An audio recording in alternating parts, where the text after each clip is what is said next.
Chaque seconde, des océans entiers de données invisibles circulent autour de la planète.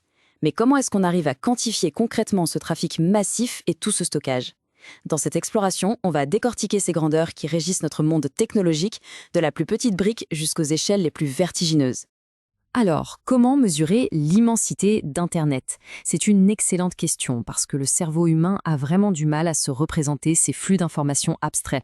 Et pourtant, absolument chaque image qu'on télécharge, chaque message envoyé, chaque vidéo visionnée, tout ça possède un poids numérique hyper précis qu'il faut pouvoir calculer, transmettre et stocker.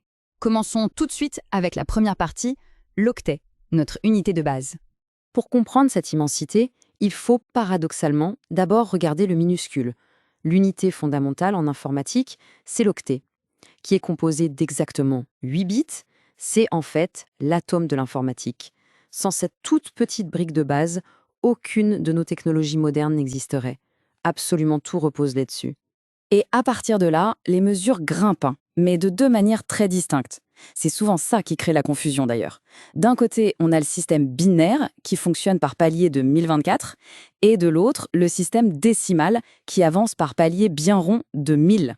C'est un détail crucial qu'il faut garder en tête pour la suite de cette analyse. Ce qui nous amène à notre deuxième point, l'échelle des données massives. En gravissant ces échelons à une vitesse fulgurante, on arrive au fameux pétaoctet. Mathématiquement parlant, c'est 1024 à la puissance 5 octets. Ou, pour faire plus simple, c'est 1024 fois 1 téraoctet. Là, on fait un saut qualitatif absolument énorme où les chiffres commencent sérieusement à donner le vertige. Pour mettre ça en perspective, le pétaoctet, c'est vraiment le terrain de jeu des géants de la tech. C'est l'échelle utilisée pour les immenses serveurs à les bases de données professionnelles. Imaginez un peu, un seul pétaoctet, ça pourrait stocker l'équivalent de plus de 13 années de vidéos haute définition en continu. C'est tout simplement fou. Mais attention, l'ascension est loin d'être terminée. Si on prend ce massif pétaoctet et qu'on le multiplie encore une fois par 1024, on franchit un nouveau cap, l'hexaoctet. On est sur une croissance totalement exponentielle qui montre à quelle vitesse les informations s'accumulent. Un hexaoctet, c'est tellement gigantesque que ça représente carrément l'ensemble du trafic mondial d'Internet sur une courte période. C'est comme si on réunissait simultanément chaque email, chaque film diffusé et chaque transaction financière de la planète entière dans une seule et même unité de mesure. On continue de grimper? En multipliant cet hexaoctet par 1024, on atteint le zétaoctet.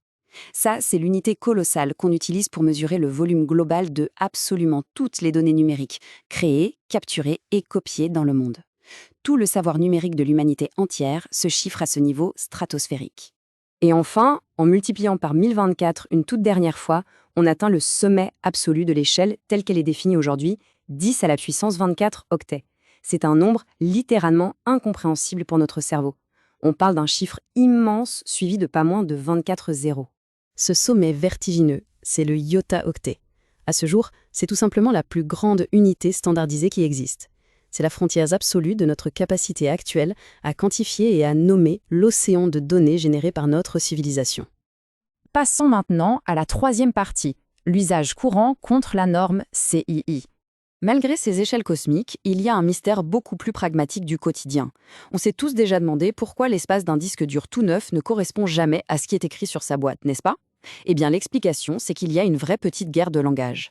Les fabricants utilisent le système décimal avec des paliers de 1000 pour vendre leurs produits, alors que l'ordinateur, lui, fait ses calculs en pur binaire, par palier de 1024.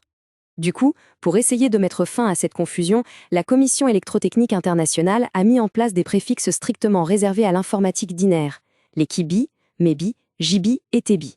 L'idée, c'est de garantir un calcul exact basé sur 1024 et d'éviter les fameux malentendus marketing liés aux multiples de 1000. Et c'est exactement ça qui explique cette illusion de l'espace manquant qui a fait enrager tant de consommateurs.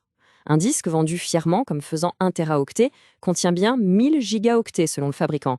Mais quand on le branche à l'ordinateur, qui lui réclame rigoureusement des blocs de 1024, le disque n'affiche plus qu'environ 931 gibioctets, soit moins d'1 tébioctet. Le matériel n'est pas du tout défectueux, en fait il parle juste une autre langue. Alors, avec l'information numérique mondiale qui continue de croître de manière exponentielle chaque seconde de chaque jour, il est fascinant de se projeter dans l'avenir. Quelle nouvelle unité, encore totalement inimaginable, est-ce que l'humanité devra inventer et standardiser une fois que l'actuel et colossal iota-octet sera irrémédiablement dépassé? Parce qu'une chose est sûre, le déluge de données ne fait que commencer.